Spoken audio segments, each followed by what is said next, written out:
The Emmys are approaching, and there are a ton of genre shows nominated this year, like The Good Place, Russian Doll, and of course, the biggest one being Game of Thrones, with 32 nominations for just the one season. But really, it's for the whole show, but just the one season. Do you guys have any guesses on who might win what? No. Game of Thrones? No. It's Game of Thrones seems like the right answer for all of the above categories. Yeah. It's not the answer I want, but it seems like the right answer. Explore that. I'm just saying, not a huge fan of season 8. We've okay, had right. this conversation. Yes. I would rather see Good Place, Handmaid's Tale, all of these good things. I mean, I think the real question is whether we're going to end up in a Return of the King at the Oscars type of situation where they're giving out the awards for the body of work. Yeah. You know? Return of the King won all the Oscars that the rest of the Lord of the Rings movies But they didn't. Yeah. So Game of Thrones season 8 is going to be just like, hey, great job on 10 years of television. Yeah, you guys nailed it in a lot of respects.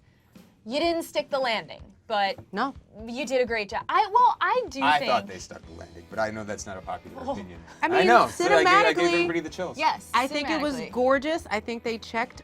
And here's the thing. I think this is slightly unfair, particularly to the amazingly talented people who are part of the production. Totally. They dotted the I's, they crossed the T's, they checked off everything they needed to do to get those Emmys. If that is the qualification, which I assure you is a qualification in many cases to get an Emmy, and fine, have it. And I think that you can't say that on a certain level the season did not elevate what television could be. Just in terms of production, in terms of the scope. Yeah. I mean, we've never seen anything like that. So I could see that being something that gets rewarded for sure. Yeah, I agree. I think some of the performances too. That's a lot of. There's the Best Supporting Actress category in a drama series is dominated by Game of Thrones actors who are all very deserving. I think Gwendolyn Christie. It depends. See, this is when I talk about the body of work thing, because Lena Headey is in that, and Lena Headey has been great on this show. Yes. But in this season, she just kind of looked out a window for a few hours, and She didn't that have was as much This was not a season where material. she had a lot to do, which was unfortunate because she's fantastic. But she did it well. I defy anyone to drink red wine with as much weight as she does. And zeal. And zeal. And zeal. I just wanted to use the word Challenge zeal. accepted. No, I'm just kidding. Also, good. Gwendolyn Christie, let's be real, you're absolutely right. The character, like, seeing that character's journey over that many seasons has been amazing, but also seeing, like, looking over the precipice and seeing how, like, literally it's able to tumble into this particular character evolution, it's great. Yeah. See, I'm going with Maisie Williams for my pick there. I think, and especially if you're talking about this season, she did everything. She had the action stuff. Yeah. She had the emotion. She had romance to play. I think. So Was good. it romance or No. was it just necessity? It was sex. Okay. It was necessity. And the Listen, two. I'm a are romantic. And I'm now not mad about connected. it. I'm a romantic, so I'm going to She call said it it was romance. just sex. You can call it whatever you want. That's right. I I she caught was like, feelings. I wanted to get laid before I die. I caught some feelings from that moment, so that's all Oh I'm my saying. God. I'm just enjoying what's going on here. I personally, look, I said it when it happened.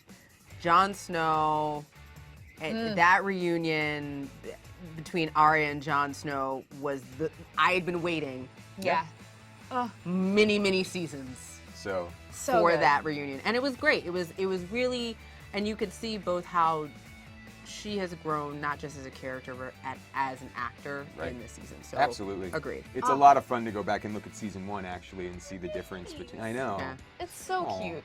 All right, Game of Thrones. We also have The Good Place. The rare, not rare, but rare genre comedy being recognized by the Emmys. It's That's so true. forking good. I see what you did. We're I love allowed, that show we're so allowed. much.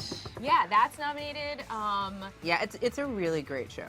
Yeah. Like when you think about the improv work, Darcy Carden's work on that show, it's really just such an incredible piece of work that always keeps the viewers guessing. It is, and it's both funny on a sitcom level and deep on a philosophical level in terms of some of the questions they got into this season about how hard it is to truly be a good person in the world we live in. Yeah. I thought that, I mean, the writing is so outstanding. I really appreciate really that good. about it. Yeah. Shout out to The Good Place. Shout out to Big Daddy NBC. We're pulling for you. What do you guys think is potentially going to be an Emmys darling next year of all the new stuff coming out between now and 2020. Hot take, I want Tiny Chef to take home all of the Emmys. If you don't know who Tiny Chef is, then get your life together, go on Instagram. Best thing that has ever happened to me. It is amazing. Great. Tiny Chef. Tiny Chef. But Every Emmy. every Emmy. Great. All of it. No, for serious. That could be Dark for serious. Crystal. Oh, Dark yeah, Crystal, yeah, dude. yeah, yeah. I'm Dark down with Crystal that. needs to like set, voice acting, supporting, production, sound design. It has just been absolutely phenomenal. Episode 1 on deserves. I would be interesting Yeah. to see if they would give anybody an acting nomination for voiceover work. That's Because a category. is specific, but I would love Yeah. to see. I would love to see that branch out, and I would love to see a nomination for a voice and puppetry team, because That'd be that's how they cool. do it in the credits, right? They say, you know, Taron Egerton Yeah. and whoever the I'm And sorry, then- I don't know the person's name, The mover. the puppeteer, and Yeah, so they should puppeteer. nominate that team as one person in an That's acting cool. category. Why not? That's Let's, why like, I should be running break the some Emmys. boundaries. Like, Yeah. come on, it's 2020. Andy Serkis got screwed. It's time to start thinking ahead. You know what I'm Yeah. saying? I Well, think The Boys. The Boys, yes. The Boys was one of the first shows in a very long time that when I got to the ending, I was legitimately surprised. Which means the writing was legitimately good. And they touch on a lot of issues that a lot of folks just won't touch on when it comes to this concept of superheroes. I think, you know. It And could they be cool. could give the guy who played Huey the we couldn't get Bill Hader award because he looks a lot like Bill Hader. Also a That's what category. I'm saying. Yeah. He's a I deep fake of Bill Hader. exactly. He might as well be. But I also think we got to look at Disney Plus, some of the shows that they're coming out with. Yeah, The November is coming. Mandalorian being the big one. Could be. I don't. It's hard to say now whether it's going to be good or bad, but I think production-wise, they're going to push the envelope on some things, and I think Yeah. that's going to get some attention. And they have a slate of directors that individual episodes could absolutely be nominated. And Pedro Pascal's he's been to the big show. That's right. You know? I'm also excited because The Runaways is going to be coming out with a new season in December. This is the So third no time. season, so also speaking of what could possibly be a Marvel thing. Yeah.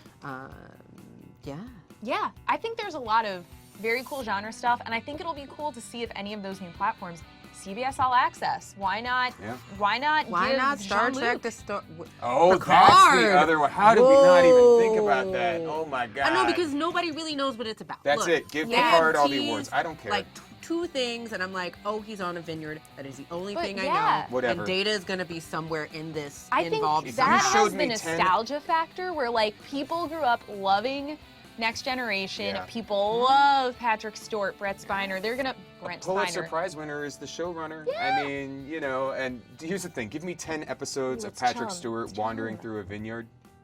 I'm fine. I'm great it. with that.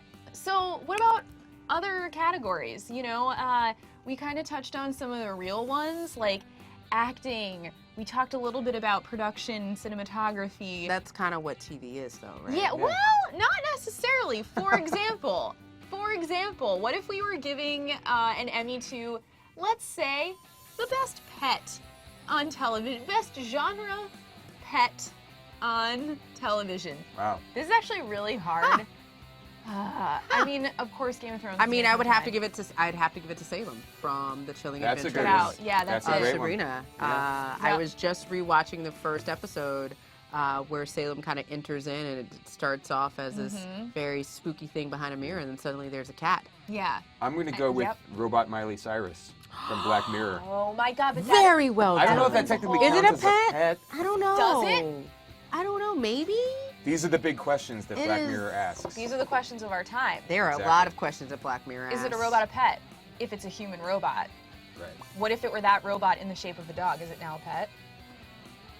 I mean, I think that was a toy that came out in the 90s. So yes, A robot dog. Cool. best use of a prop. We Oh. can also go there, I think, with Game of Thrones. Best mean- use of a. And now it's us. See what we did? So best use of a prop, sure. I mean, best use of a product placement prop, which I still believe. Tallest TV cast would have to go to a good place. That is tall. They're really tall. That is. Are they really? Oh. Well, I mean, I know Ted Danson is tall. Ted Danson is tall. Jamila's tall. Well, she is tall. But William Jackson Harper, I always pretty thought tall. ripped, No, not tall. Not tall. But ripped. Neither. Tall in stature. Tall this way. But even like Darcy is tall, but still shorter than Ted Danson. Yes. So how about let's give one to a character we'd like to bring back from the dead, which in doing makes any show genre, I think. Well, my favorite show that we haven't talked about brought characters back from the dead all the time, which was Russian Doll. Russian Doll. I yes. think I don't know that that's gonna win, but that's kind of my dark horse I think for it everything. Could. It was I loved that show so much, Yeah. and you know when you first heard about it, it was this it's Groundhog Day. They've done this over and over, but it did so many cool and interesting things with that model. Yeah. It could. I feel like that best supporting is Natasha Lyonne. Is it best supporting or think best lead? Yeah, That's a stacked category. it is. So okay, we don't. Who will bring back from the dead? Hodor. But then I need a minute. Sorry. There you have it. Well, guys, those are our picks for real Emmys, fake Emmys, and future Emmys. We want to know what you think in the comments below.